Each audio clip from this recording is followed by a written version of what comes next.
눈을 들어 하나님을 바라보자, 이런 제목으로 함께 은혜를 나누고자 합니다.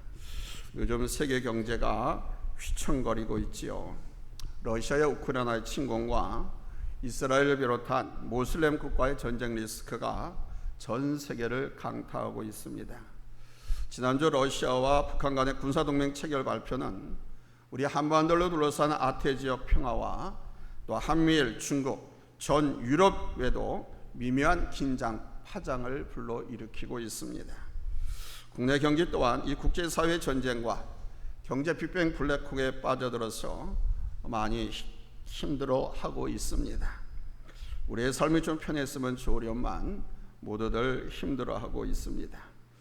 때로는 아픔이 오고 절망과 슬픔이 찾아옵니다. 심지어는 분노가 솟구치기도 합니다. 오늘 우리는 이스라엘 민족이 형용할 수 없는 절망을 만나게 되는 장면을 보게 됩니다. 그 절망의 환경 속에서 이스라엘 백성은 어떻게 대처해 나갔는가, 이것을 살펴보면서 우리의 삶을, 우리의 인생을, 우리가 처한 이 국면을 어떻게 돌파해 나갈 것인가, 오늘 말씀을 통해서 해결받기를 원합니다. 인생이란 그 자체가 험난하기 짝이 없는 것입니다. 앞으로도 뒤로도 갈 수 없는 환경을 수없이 접하게 되는 것이 우리 인생이고, 내일 어떤 풍파가 불어닥칠지 모르는 것이 우리 대한민국의 현 주소입니다.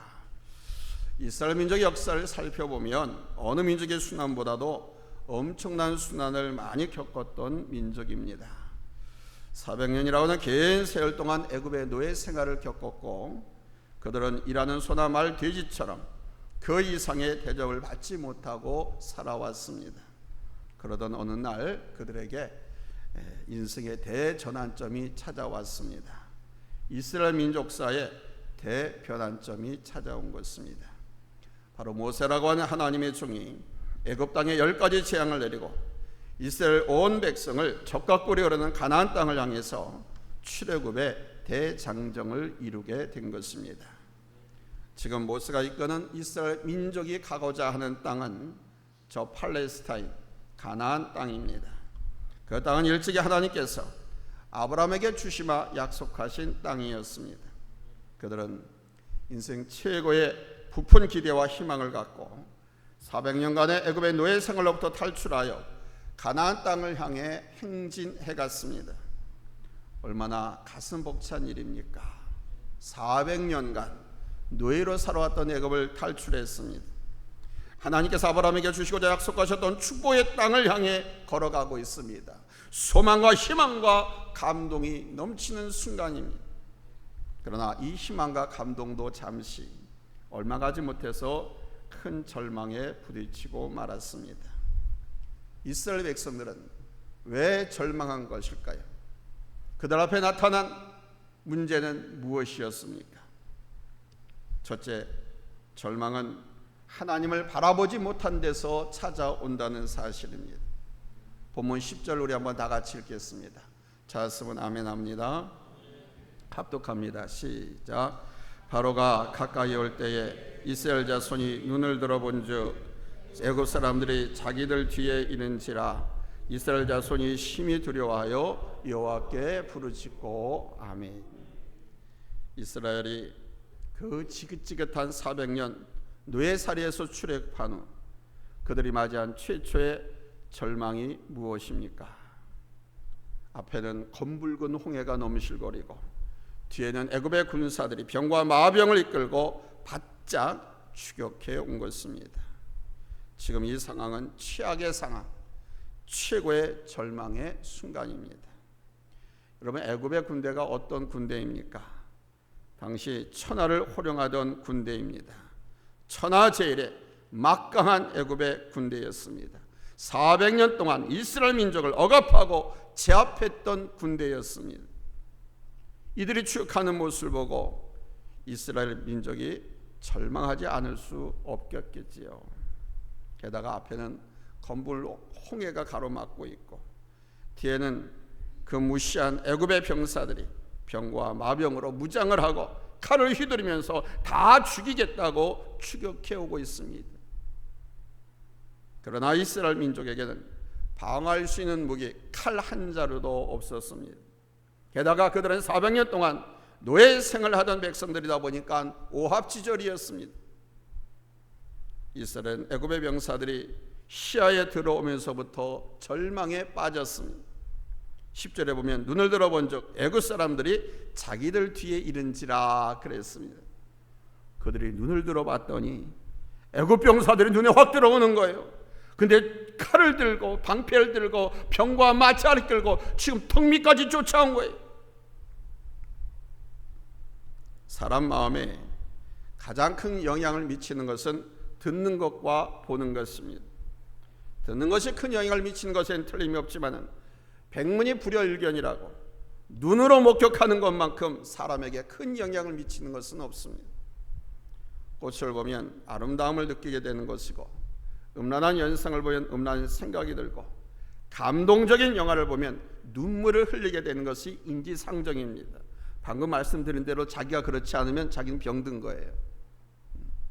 이것이 인지상정입니다. 다시 말하면 사람은 무엇을 보느냐에 따라서 피사체에게 내 마음이 정복당하게 된다는 것입니다. 따라서 이스라엘 백성들이 눈을 들어 무장한 애굽의 병사들을 보았을 때 무서워 떨지 않을 수가 없었고 절망하지 않을 수 없었습니다. 그러므로 여러분, 우리 구원받은 하나님의 백성들, 성도들은 그 시선을 어디로 향해야 되겠습니까? 내 시선이 험난하고 절망적인 환경을 주시하면 안 됩니다. 우리의 눈은 우주의 역사를 주관하시는 하나님을 바라보아야 합니다. 사방을 둘러봐도 온통 어둠뿐이고 절망과 한숨뿐이라도 그 속에서 역사하신 하나님의 손길을 바라보지 않는다고 하면 그 누구도 절망할 수밖에 없습니다. 바람이 몹시 불고 바다가 춤을 추는 거센 풍랑이 일고 있을 때 해녀들이 바다에 뛰어들어가서 해물을 캐내옵니다. 이를 지켜보고 있던 한 사람이 질문했습니다. 이렇게 바람이 몰아치고 파도가 거센데 아니 어떻게 바다에 들어가냐고, 무섭지 않냐고. 그랬더니 해녀가 이렇게 말했습니다. 이 겉에서 볼 때 저렇게 풍랑이 거세고 바다가 높아도 바닷속은 잔잔합니다. 제가 이 말이 사실인지 확인하기 위해서 바닷물이 막 출렁거릴 때 그 바닷물 속은 어떤지 스쿠버 다이빙 전문 강사와 함께 들어가 봤습니다. 근데 이 강사가 뭐라고 말하냐면, 웬만한 파도가 칠 때는 바닷물 속 표면에서 2, 3m만 내려가도 아주 잔잔하다고 합니다. 고요하다고 합니다. 그러면서 걱정하지 말라고 같이 들어가자고 하더라고요. 그래서 들어가 봤어요. 그때 정말 잔잔해, 조용해. 물 위 표면은 위험해도 조금만 내려가도 아주 잔잔해. 그렇습니다, 여러분. 해녀는 바다가 온통 거센 풍랑으로 덮여 있었지만 그 이면에 숨어있는 잔잔한 바다를 보고 들어가는 거예요. 우리 인생도 마찬가지입니다. 거센 태풍과 성난 파도가 치는 바다처럼 얼마나 험난한지 모릅니다. 그러나 제가 늘 말씀드려, 그거 가짜라고, 속지 말라고 늘 말씀드리잖아요. 그 속에 들어가면 잔잔한 바다가 있듯이 험난한 인생, 그 속에는 평온한 인생의 모습이 있는 거예요. 그 평안함을 여러분 어디서 찾을 수 있는 줄 압니까? 교회입니다. 예배입니다. 주님 안에서입니다. 교회에서 예배드리고 주님 안에서 예배드리면 이곳에 하나님의 평화가, 하나님의 임재가 있어서, 아멘. 그래서 주님 품에 거하는 사람은 평안함을 느끼고 평안을 누리는 것입니다. 사랑하는 성도 여러분, 여러분 마음이 무겁습니까? 앞으로 다가올 수많은 날들이 두렵습니까? 아니, 앞으로 살아갈 날들이 걱정됩니까? 용기와 소망을 잃지 마십시오. 하나님이 살아계십니다. 우리 아버지가 살아계십니다. 그분이 나를 붙잡고 계시고 나를 등에 업고 가시고 나를 인도해 갔습니다. 지키시고 보호해 주시고 내 앞에 나타난 대적들을 다 대신 싸워서 제거해 주십니다. 아멘. 그 주님과 함께 가는 것이 중요한 거예요. 할렐루야. 두려워 절망하는 이스라엘 백성들에게 하나님께서 뭐라고 말씀했습니까? 본문 13절로 14절입니다. 같이 읽겠습니다. 찾으면 아멘합니다. 합독합니다. 시작. 너희는 두려워하지 말고 가만히 서서 여호와께서 오늘 너희를 위하여 행하시는 구원을 보라. 여호와께서 너희를 위하여 싸우시리니 너희는 가만히 있을지니라. 아멘. 희망이라고는 소망이라고는 가능성이라고는 더 큰 것도 없는 이스라엘 백성들을 위해서 우리 하나님께서 대신 싸워주신다는 것은 그뿐인 줄 압니까? 그러니 너희는 가만히 서서 여호와의 구원을 지켜보라는 것입니다. 너희는 가만히 있을지니라. 이 말씀 집중하셔야 됩니다. 두려워 떨고 쫄고 절망하고 포기하고 불평하고 원망하고 회의하고 갈등 느끼지 말고 하나님을 바라보라는 겁니다. 하나님의 약속을 바라보라는 것입니다. 하나님께서 대신 싸워주시고 하나님께서 대신 이루어주신다는 겁니다. 할렐루야. 이런 얼마나 평안하고 얼마나 감동적이고 얼마나 희망스럽습니까? 아픈 홍해여 뒤에는 애고의 병사로 포위를 당한 진퇴양난의 위기이지만은 이 얼마나 승리에 찬 감격의 순간입니까? 하나님이 다 해결해 주시겠다. 하나님께서 건너가게 해주시겠다. 하나님께서 싸워주시겠다. 아멘. 우리 인생도 마찬가지입니다. 아픈 홍해여 뒤는 애굽이 있지만 우리 주 예수 그리스도만을 바라보며 사는 성도들에게는 여러분 감격스러운 인생이 펼쳐질 것입니다. 우리 주님이 나와 함께 하시를 믿고 약속을 바라보면서 거센 풍랑 속으로 들어가는 것을 주저하지 마십시오. 주어진 한 약속의 말씀을 붙잡고 우리 주를 바라보면서 여러분 힘차게 전진하시기 바랍니다. 아멘. 들어가야 살 길이 열려요. 두 번째는 하나님의 역사를 바라보면서 전진해야 한다는 것입니다. 하나님께서는 이스라엘 자손으로 하여금 앞에 가로놓이는 홍해를 향해서 전진하라고 말씀했습니다. 인간의 상식과 경험과 지식을 가지고는 이런 출렁거리는 그 검붉은 홍해 바다가 얼마나 깊은지 몰라요. 여러분 뉴스틱에서 보시겠지만 그 홍해 쪽으로 여러분 엄청난 대형 화물선 유조선들이 다 그리 통과하잖아요. 근데 예멘이라든가 다른 이라크 이런 나라들이 가끔 가다가 거기를 폐쇄시켜가지고 지중해를 한참 돌려가면 물류비가 너무 많이 들어가지고 모든 게 막 오르는 거예요. 대형 유조선들이 지나갈 정도 그렇게 깊어요. 근데 그 홍해를 전진하라고 하나님께서 명령하셨습니다. 그런데 보십시오. 하나님의 명령을 따라서 모세가 하나님의 말씀에 순종하고 그 손을 바다 위로 내밀었더니 큰 동폭이 일어나면서 홍해 한가운데 물을 갈라놓는 거예요. 네? 바람이 지나가면서 양쪽으로 물벽을 만드는 거예요. 촤촤촤 하면서. 그러면서 바다 길이 나. 우리 인생에 홍해보다 더 크고 광대한 태평양이 놓여 있을지라도 주저앉으면 안 됩니다. 모세가 하나님의 말씀에 순종하여 백성들 하여금 앞으로 나아가게 하고 바다를 향해 손을 폈을 때 홍해가 쩍 하고 갈라졌던 것처럼 하나님의 말씀을 바라보고 순종하면 우리 앞에 있는 홍해도 갈라질 줄로 믿습니다. 할렐루야. 할렐루야. 모세와 백성들이 말씀을 의지하고 순종하였더니 하나님께서 길을 만들어 주셨습니다. 내 인생길이 캄캄해서 사방이 홍해로 우겨싸임을 당했을지라도 하나님의 언약의 말씀을 바라본다고 하면 지금은 길이 없을지라도 잠시 후에는 여러분 길이 생겨날 줄로 믿습니다. 바로 이런 하나님의 역사를 바라보면서 우리는 오직 앞으로 전진해야 한다는 겁니다. 여러분 요단강이 갈라질 때 역사를 생각해 보십시오. 40년 광야 생활을 끝으로 이제 요단강만 건너가면 가나안 땅입니다. 요단강만 건너가면 바로 여리고성입니다. 젖과 꿀이 흐르는 기름진 땅입니다. 근데 요단강이 또 버티고 있는 거예요. 근데 이 요단강이 여러분 어떻게 갈라졌습니까? 이 요단강은 제사장들이 앞서가면서 하나님의 말씀을 담은 법궤 언약궤를 메고 전진할 때 갈라졌습니다. 우리 인생에서도 하나님의 말씀을 앞세워 나아가면 여러분 기적은 일어납니다. 그러나 제사장들이 법궤를 메고 요단강을 헤어갔지만 요단강은 처음에 갈라지지 않았습니다. 제사장들이 물이 콸콸콸 흐르는 깨끗한 물도 아니에요. 강물이니까 범람하는 흙탕물입니다. 홍수댐을 생각해 보세요. 그 범람하는 요단강물에 첨벙첨벙 딛고 들어가 섰을 때 비로소 강물이 갈라지는 역사가 일어났습니다. 들어가 섰을 때. 우리도 하나님의 말씀을 앞세워 요단강에 발을 담그면 여러분 인생의 강물이 갈라진 역사가 일어날 줄로 믿습니다. 아멘.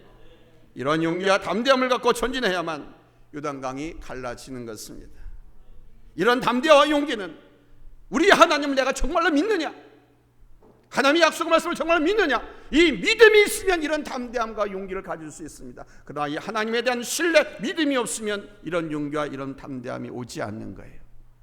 그러니 여러분 이 시간에 먼저 하나님의 약속에 대한 말씀, 이 말씀에 대한 믿음을 가지시기 바랍니다. 그리고 하나님을 믿으시기 바랍니다. 아멘. 세상을 향해 용기와 담대함을 갖고 전진할 수 있기를 바랍니다. 혹여 요단강이 홍해물이 출렁거릴지라도 여러분 두려워하거나 절망하지 마십시오. 우리는 배웠지 않아요? 봤지 않아요? 갈라놨다는 것을 하나님께서. 눈을 들어서 여호와 하나님만을 바라보고 약속된 그 가나안 땅을 바라보면서 담대하게 전진합시다. 그리고 최선을 다하는 성도들이 됩시다. 앞을 향해 나갈지라도 마음 자세가 어떠하냐에 따라서 여러분 결과는 달라질 수 있어요. 내 마음의 자세. 미국의 유명한 스포츠가 뭔지 아시죠? 럭비입니다. 거기는 럭비를 사커라고 그래요. 다른 나라에서는 축구를 사커라고 하는데 그렇게 유명합니다. 그 미식 축구팀에 알리바마 팀이 있었는데 이 팀과 관계된 일화가 있습니다. 이 팀이 마지막 정말 중요한 경기를 치르고 있었습니다. 이제 경기 종료 시간이 1분밖에 남지 않은 상태에 있는데 이 알리바바 팀이 6점을 앞서고 있었어요. 이제 마지막 공격 차례를 맞이했습니다. 경기가 이제 마무리되는 그런 순간입니다. 그래서 코치가 자기 진 쿼터백에게 달려라! 란! 신호를 보냈습니다. 그러나 그 선수는 공을 안고 달리질 않았습니다. 패스 작전으로 상대팀과 자기 팀 코치를 놀라게 하려고 했습니다. 6점이나 앞서고 있었고 이제 마지막 공격, 그 공도 자기가 갖고 있으니까 이 여유가 생긴 거예요. 그가 자기 팀 동료에게 럭비공을 딱 패스하는 순간 상대팀의 가장 빠른 선수가 쏜살같이 그 공을 낚아챘습니다. 그리고 결승선을 향해서 달리기 시작했습니다. 그 순간 이 알리바마 팀은 이제 우승을 놓칠 위기에 놓이게 된 것입니다. 공을 잡고 달리는 이 선수는 빠르기로 유명한 선수였고 공을 빼앗긴 쿼터백은 그 선수보다 발이 빠르지 않았어요. 느렸어요. 그러나 이 쿼터백은 사력 질주 끝에 그 빼앗긴 볼을 그 선수를 추적해서 골인 지점 가까이에서 낚아챘습니다. 그래서 결국 알리바바 팀이 우승을 차지했습니다. 시합이 끝나자 상대팀 코치가 알리바바 팀의 코치인 브라이언트에게 물었습니다. 당신의 쿼터백은 느리다고 생각했는데 어떻게 그가 우리 팀에서 가장 빠른 선수를 따라잡았어? 하고 물었어요. 그랬더니 이 브라이언 코치가 이렇게 말했습니다. 당신은 이 사실을 알아야 됩니다. 뭐냐면 당신의 선수는 6점을 만회하려고 뛰었지만 우리 선수는 자기 생명을 걸고 뛰었습니다. 사랑하는 성도 여러분, 그렇습니다. 똑같이 앞으로 뛰어가다 어떤 마음 자세를 갖고 전진하에 따라서 결과는 달라질 수 있는 겁니다. 우리가 사업을 하고 공부를 하고 무엇을 하든지 간에 어떤 마음 자세를 갖고 하느냐,